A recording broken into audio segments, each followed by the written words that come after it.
Selamat pagi Bapak Ibu Saudara yang kekasih, Shalom. Kembali lagi di pagi yang indah ini, kami menyapa dari Bukit Sion Makale. Kita akan mendengarkan firman Tuhan sesuai dengan renungan harian Jumat 9 Desember 2022. Firman Tuhan dari 1 Samuel pasal 2 ayat 1 sampai ayat 10. Sebelum membacanya, mari kita berdoa. Terima kasih ya Tuhan untuk segala nikmat kasih-Mu yang selalu ada, selalu kami nikmati dalam kehidupan kami. Sepanjang malam lamanya Tuhan telah memelihara kami dalam dekapan kasih-Mu, sehingga di pagi yang indah ini pun kembali Tuhan membangunkan kami dalam balutan kasih Tuhan di pagi yang indah ini.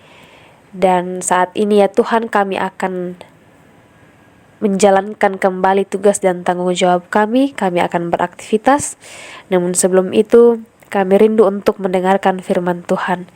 Kiranya melalui firman-Mu ini, kami dapat dikuatkan, hati dan pikiran kami bisa selalu terarah hanya kepada Tuhan saja dalam mengemban berbagai tugas dan tanggung jawab kami. Bersabdalah kepada kami ya Tuhan, kami telah siap mendengarkan firman-Mu. Dalam nama Yesus Kristus kami berdoa. Amin. 1 Samuel pasal 2 ayat 1 sampai ayatnya yang ke-10. Firman Tuhan. Lalu berdoalah Hana, katanya, hatiku bersukaria karena Tuhan. Tanduk kekuatanku ditinggikan oleh Tuhan. Mulutku mencemoohkan musuhku, sebab aku bersuka cita karena pertolongan-Mu. Tidak ada yang kudus seperti Tuhan, sebab tidak ada yang lain kecuali Engkau. Dan tidak ada gunung batu seperti Allah kita. Janganlah kamu selalu berkata sombong. Janganlah caci maki keluar dari mulutmu. Karena Tuhan itu Allah yang Maha Tahu, dan oleh Dia perbuatan-perbuatan diuji. Busur pada pahlawan telah patah, tetapi orang-orang yang terhuyung-huyung, pinggangnya berikatkan kekuatan. Siapa yang kenyang dahulu, sekarang menyewakan dirinya karena makanan. Tetapi orang yang lapar dahulu, sekarang boleh beristirahat. Bahkan orang yang mandul melahirkan 7 anak, tetapi orang yang banyak anaknya menjadi layu. Tuhan mematikan dan menghidupkan. Ia menurunkan ke dalam dunia orang mati dan mengangkat dari sana. Tuhan membuat miskin dan membuat kaya. Ia merendahkan dan meninggikan juga. Ia menegakkan orang yang hina dari dalam debu dan mengangkat orang yang miskin dari lumpur untuk mendudukkan dia bersama-sama dengan para bangsawan dan membuat dia memiliki kursi kehormatan. Sebab Tuhan mempunyai alas bumi, dan di atasnya Ia menaruh daratan. Langkah kaki orang-orang yang dikasihinya dilindunginya, tetapi orang-orang fasik akan mati binasa dalam kegelapan, sebab bukan oleh karena kekuatannya sendiri seseorang berkuasa. Orang yang berbantah dengan Tuhan akan dihancurkan. Atas mereka Ia mengguntur di langit. Tuhan mengadili bumi sampai ke ujung-ujungnya. Ia memberi kekuatan kepada raja yang diangkatnya dan meninggikan tanduk kekuatan orang yang diurapinya. Amin. Bacaan ini diberi sebuah tema, yaitu duka menjadi suka. Duka menjadi suka. Bapak Ibu Saudara, ketika pergumulan berat seolah tanpa jalan keluar, tentu kita akan merasa hidup kita terasa gelap. Namun ketika jalan keluar terlihat di depan mata, tentu kita akan merasakan sukacita yang luar biasa. Sukacita itulah yang dialami oleh Hana ketika Tuhan menjawab doanya, yang mana Hana dikaruniai seorang anak yang diberi nama Samuel, yang berarti Allah mendengar. Berdasarkan pengalamannya dengan Tuhan melalui doa yang terjawab itu, Hana melihat semua kedahsyatan dan keajaiban Allah. Bahkan dalam ayat 2 ia menyebut bahwa Tuhan itu kudus, unik, dan menjadi perlindungan bagi manusia. Pujian Hana mengungkapkan kebaikan Tuhan yang telah mengangkatnya dari keadaan terhina menurut pandangan manusia menjadi terhormat.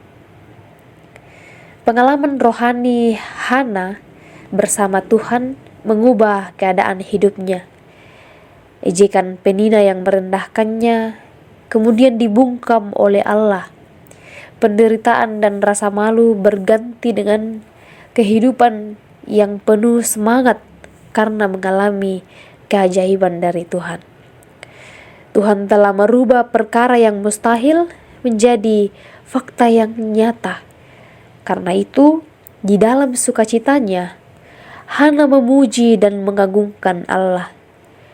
Hana menyatakan bahwa Allah lah yang berotoritas, yang berdaulat atas segala sesuatu.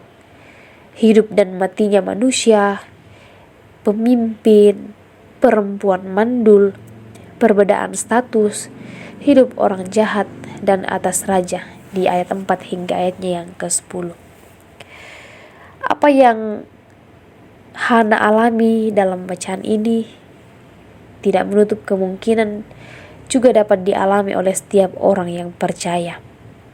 Kita mungkin mengalami masalah dalam hal keuangan, usaha yang bangkrut, sakit penyakit yang sulit disembuhkan, persoalan-persoalan keluarga, mungkin kemandulan, anak yang bermasalah, jodoh, dan lain-lain sebagainya. Namun sama seperti Hana yang ditolong Tuhan, orang percaya juga bisa mengalami pertolongan Tuhan. Di sini Hana dengan penuh sukacita merespon jawaban Tuhan dengan doa yang terus dinaikkan, dengan doa yang penuh syukur. Bahkan seluruh ungkapan dalam doa itu menggambarkan pengalaman dan keyakinannya atas pertolongan Tuhan yang luar biasa, yang besar atas hidupnya.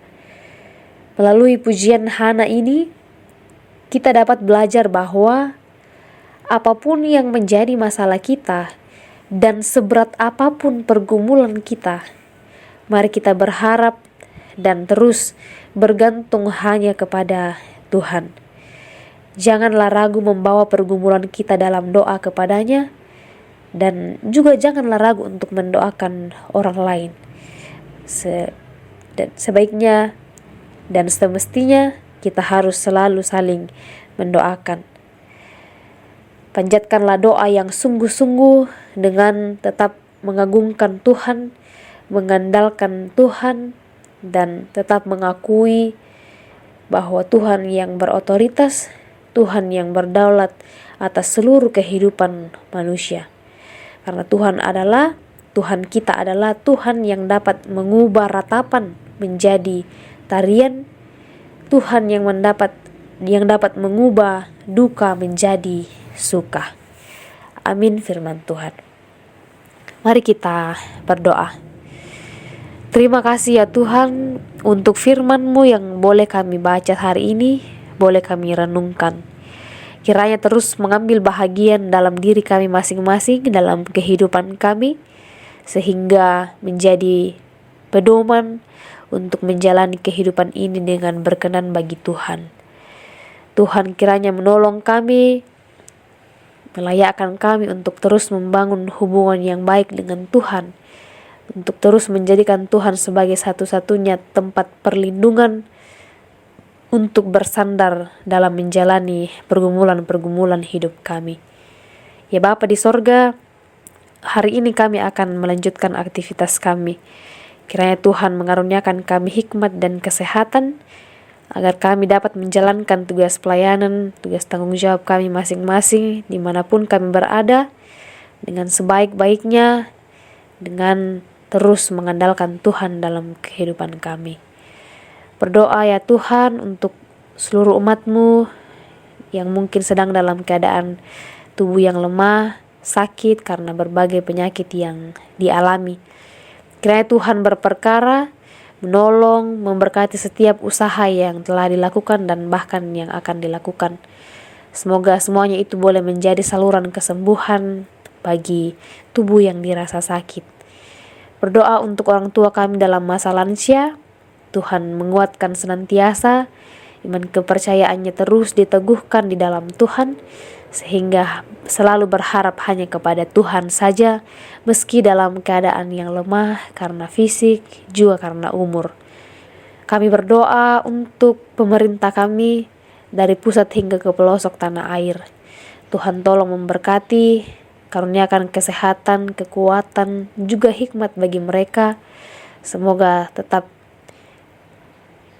berpaut hanya kepada Tuhan, mengandalkan Tuhan untuk bisa mengarahkan kami semua dan boleh membawa suasana sukacita dan damai sejahtera di tengah-tengah kehidupan kami.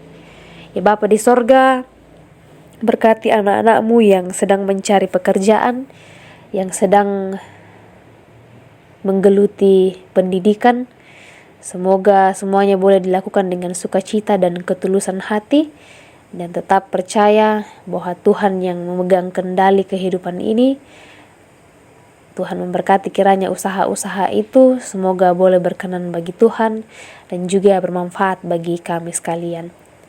Kami akan melanjutkan aktivitas kami, berkati kami ya Tuhan, semoga boleh berkenan bagi-Mu. Kami bersyukur, kami berdoa, dalam nama Yesus Kristus, itulah Tuhan dan Juru Selamat kami yang hidup. Amin. Demikianlah renungan kita di pagi ini. Tuhan memberkati kita sekalian. Selamat beraktivitas.